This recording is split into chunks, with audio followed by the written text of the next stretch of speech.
Let's go to Isaiah chapter number 41. Isaiah chapter number 41. While you're turning there, I will tell you that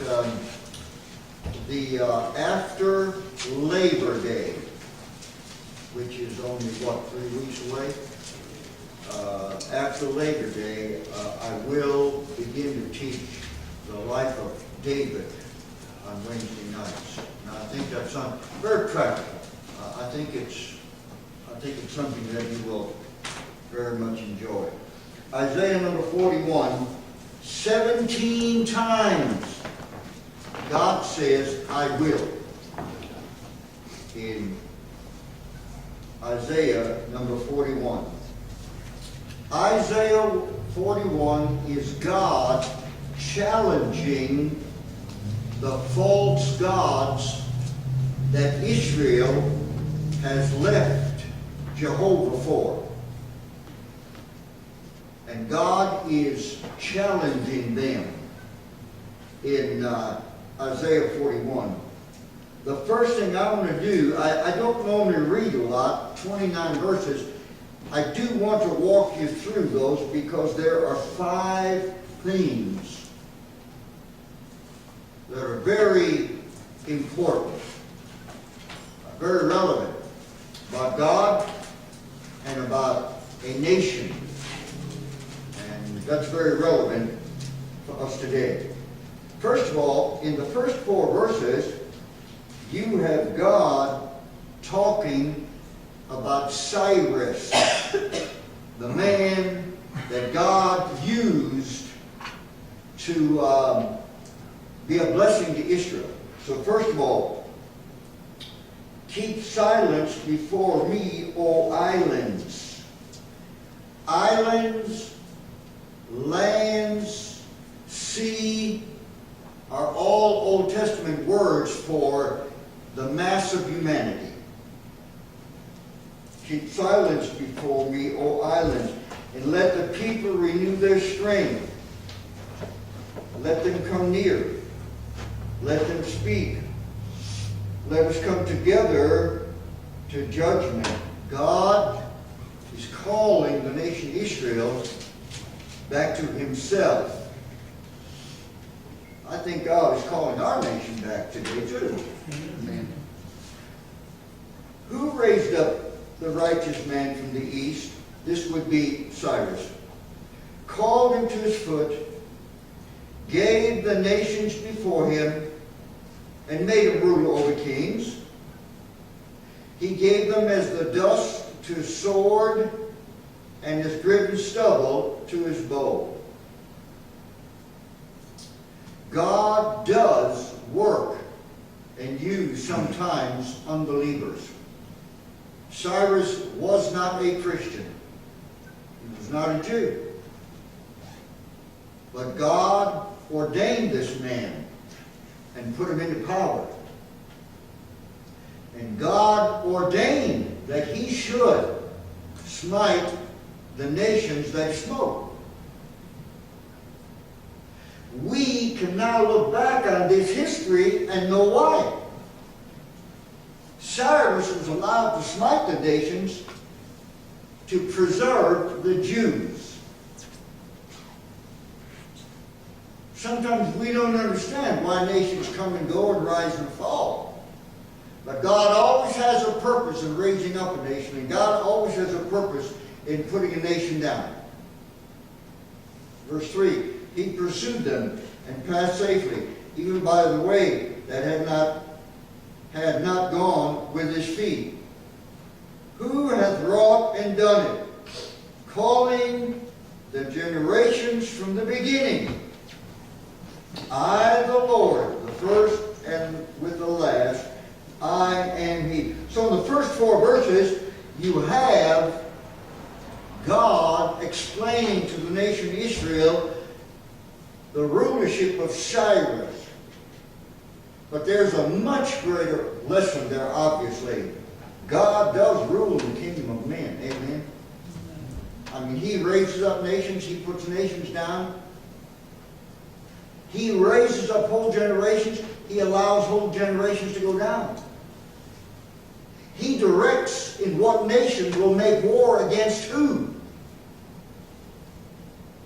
And I think we find comfort in that today, in that we're looking at a political scene and other areas of problems in our nation today. And as a Christian community, we know we've turned from the Lord, and we know why some of this is going on. But folks, it's good to know God's in control. So verse 1 through 4, Cyrus. Then verse 5 through 7, the effects of this on the nations. The isles saw it and feared. The ends of the earth were afraid, drew near and came. They helped everyone his neighbor. And everyone said to his brother, be of good courage. So the carpenter encouraged the goldsmith, and he that smoothed with his hammer, him that smote the anvil, saying, it's ready for the soldering, and he fastened it with nails so that it should not be moved. What is the effect on the nations? Number one, negatively, they do not return to the Lord, and positively, number two, they make idols. They go to idol worship. Israel goes to idolatry. The nations go to idolatry.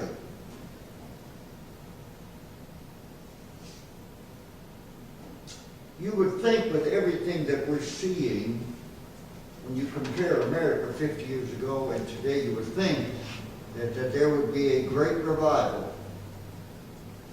But just the opposite is happening. As a nation, we appear to be determined headlong to plunge into the abyss. The third thing, God now speaks to his own nation, Israel, and I'm going to read from verse 8 all the way to verse 20. But thou, Israel, art my servant, Jacob, whom I have chosen, the seed of Abraham, my friend. Now let me stop there, because I am going to read all the way to verse 20. Remember, there are two Israels. There's physical Israel, that would be the Jewish state. But there's spiritual Israel. That's an Old Testament word for every true born-again believer, Jew or Gentile. So what he's saying there, most of it you and I can apply to our own lives. And I'll close with that after I work through the chapter. So here we go, verse 9. Thou whom I have taken from the ends of the earth, and called thee from the chief men thereof, and said unto thee, thou art my servant. I have chosen thee, and not cast thee away. So this is not only God talking to the nation that physically lived on earth right then. He's also talking to spiritual Israel, these blessings on all believers. But he's also talking, thirdly, when he reclaims Israel after the rapture of the church in the Great Tribulation. Much of the Old Testament has a threefold application. Verse 10. Fear thou not, for I am with thee. Be not dismayed, for I am thy God. I will strengthen thee, yea, I will help thee, yea, I will uphold thee with the right hand of my righteousness. Behold, all they that were incensed against thee shall be ashamed and confounded. They shall be as nothing, and they that strive with thee shall perish. Thou shalt seek them, and shalt not find them. Even them that contended with thee, they that war against thee shall be as nothing, and as a thing of naught. For I, the Lord thy God, will hold thy right hand, saying unto thee, fear not, I will help thee. Fear not, thou worm Jacob, and you men of Israel, I will help thee. Saith the Lord, and thy Redeemer, the Holy One of Israel. Behold, I will make thee a new sharp threshing instrument having teeth. Thou shalt thresh the mountains and beat them small, and shall make the hills as chaff. The history of physical Israel as recently as 1964 and the war with Egypt have always done mighty things in war with a very small army. Verse 15 talks about that. Verse 16, thou shalt fan them, and the wind shall carry them away, and the whirlwind shall scatter them. Storms, wind, whirlwind, always emblematic of God's judgment. And thou shalt rejoice in the Lord, and shalt glory in the Holy One of Israel. Ultimately, Israel, the nation, will be regathered and will be ruled literally by Jesus Christ back on earth in Jerusalem. This is that promise. Verse 17.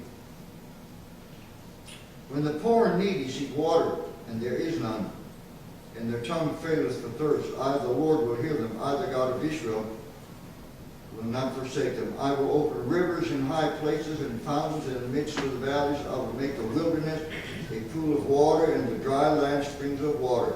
The deserts of the Middle East will again become like the Garden of Eden, which they once were. And water in the Old Testament is always emblematic of the Holy Spirit, the refreshing of the Holy Spirit in our lives. Verse 19. I will plant in the wilderness the cedar and the cedar tree and the myrtle and the oil tree. I will set in the desert the fir tree and the pine tree and the box tree together. A tree is always emblematic of a strong Christian. Verse 20. That they may see and know and consider and understand together that the hand of the Lord hath done this, and the Holy One of Israel hath created it. Israel, the smallest of nations, was picked by God to be God's people. They literally are God's inheritance. And now the Gentiles have come in. We also literally are God's inheritance. So God's address to Israel, and I'm going to get back to that in just a little bit. The third thing that happens here, or the fourth thing that happens here, God gives a almost sarcastic, contemptuous challenge to the false idols that they had taken on and forsaken the Lord for. First of all, it's in two places. First of all, verse 21. Produce your cause, saith the Lord. Bring forth your strong reasons, saith the King of Jacob. Let them bring them forth and show us what shall happen. Let them show the former things, what they be, that we may consider them and know the latter end of them, or declare us things for to come. Show the things that are to come hereafter, that we may know that ye are gods. Yea, do good or do evil, that we may be dismayed, and behold it together. Behold, ye are of nothing, and your work of naught. An abomination is he that chooseth you. That's God's challenge to the false idols. And also, I need to go to verse 28 and 29. For I beheld, and there was no man, even among them, and there was no counselor, that when I asked of them, could answer a word. I got to stop there and just...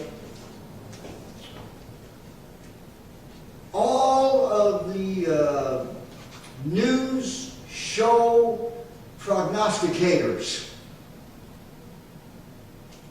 Our country is moving into territory that they are not familiar with. They don't have any answers. They absolutely don't. Of course they don't. Look, that when I asked of them couldn't answer a word. Only God knows, and the believer who reads his Bible knows where we're going. Men of the world, they're dumbfounded. Behold, they're all vanity, and their works are nothing. Their molten images are wind and confusion. Nothing that is being promised by the unbelieving world is going to come to pass. They're promising peace and prosperity. That's not going to happen. The only way that's going to happen is to bring a king of peace in. And they're determined they're not going to do that. So God challenges their idols, which of course are the last words, wind, molten images, confusion. It's the best man outside of Christ can do. And it's always been that way. Then number 5, we have the promise of the Messiah, verse 25. I have raised up one from the north, and he shall come. From the rising of the sun shall he call upon my name. He shall come upon princes as upon mortar, as the potter treadeth the clay. Who hath declared from the beginning, that we may know, and before time that we may say, he is righteous. Yea, there is none that showeth, yea, there is none that declareth, yea, there is none that heareth your words. The first shall say to Zion, behold them, and I will give to Jerusalem one that bringeth good tidings. In the midst of a situation where the nation had turned against God, God reminds them that He, God, is ordering the governments. Folks, that's still true today. He, God, is the only true God. Everything else is false and is wind and confusion. God challenges them and tells them what's going to happen if they continue with their false gods. But finally, as always, the Old Testament prophets, of which Isaiah was one, it's always a mixture of predictions of judgment and promise of future restoration. Now, I said 17 times, God said, I will. I just want to read those to you. And if you're taking notes, I wouldn't, because there's too many words here. Let me just show you what God will do for His own. That would be spiritual Israel. That would be Israel in the future after the rapture of the church, and to all believers today. So here we go. Number 1, the I will of strength and weakness, verse 10. I will strengthen thee. Number 2, the I will of equipping for conflict, verse 10. I will help thee. Number 3, the I will of upholding in walk, verse 10. I will uphold thee with the right hand of my righteousness. Number 4, the I will of assurance and fellowship, verse 13. I, the Lord, will hold thy right hand, saying, fear not. Number 5, the I will of sustainment in trial, verse 15. I will help thee.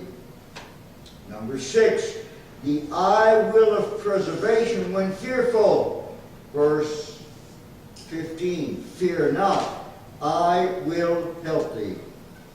Number 7, the I will of strength in service, verse 15. I will make thee a new sharp threshing instrument having teeth. Verse 8, the I will of encouragement in prayer. Verse 17, the Lord will hear them. Verse 9, the I will of supply in need. Verse 18, I will open rivers in high places and fountains in the midst of the valleys. Verse 10, the I will of conversion in life. Verse 18, or conversion, turning around. Verse 18, I will make the wilderness a pool of water, and the dry land springs of water. Number 11, the I will of grace in the heart. Verse 19, I will plant in the wilderness trees. Strength. Number 12, the I will of the bestowment of usefulness. Verse 19, I will set in the desert trees. How about that? Now, what's amazing here is, in the midst of Israel, the physical Israel, in the midst of their utter, complete failure to God, turning from His law, turning from His word, turning to false gods, God still loved them, and God makes His promises. See, God not only saves based on His goodwill, not in what He sees us, but He also saves even knowing the future of what we will yet do that's bad. That's grace. Now, that's not an excuse to go ahead and do bad. That is all the incentive in the world to stay close to God and to serve Him and to love Him. I wrote down several things that I thought were very good in relation to this. Here is the spring where waters flow to quench our heart of sin. Here is the tree where truth doth grow to lead our hearts therein. Here is the judge that stints the strife where men's devices fail. Here is the breath that feeds the life that death cannot assail. How about this? The tidings of salvation dear come to our hearts from hence. The fortress of our faith is here, the shield of our defense. Then be not like the hog that hath a pearl at his desire, but takes more pleasure in the trough and wallowing in the mire. Read not this book in any case, but with a single eye.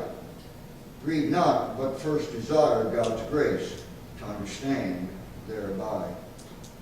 Pray still in faith with this respect, to fructify therein, that knowledge may bring this effect, to mortify thy sin. Then happy thou in all thy life, whatso to thee befalls. Yea, doubly happy shalt thou be, when God by death thee calls. I think it took the spiritual mind to put that in writing. There's one New Testament verse that I wrote down that I think sums up everything I said tonight. Philippians 4:13. I can do all things through Christ, which strengthens me. Amen.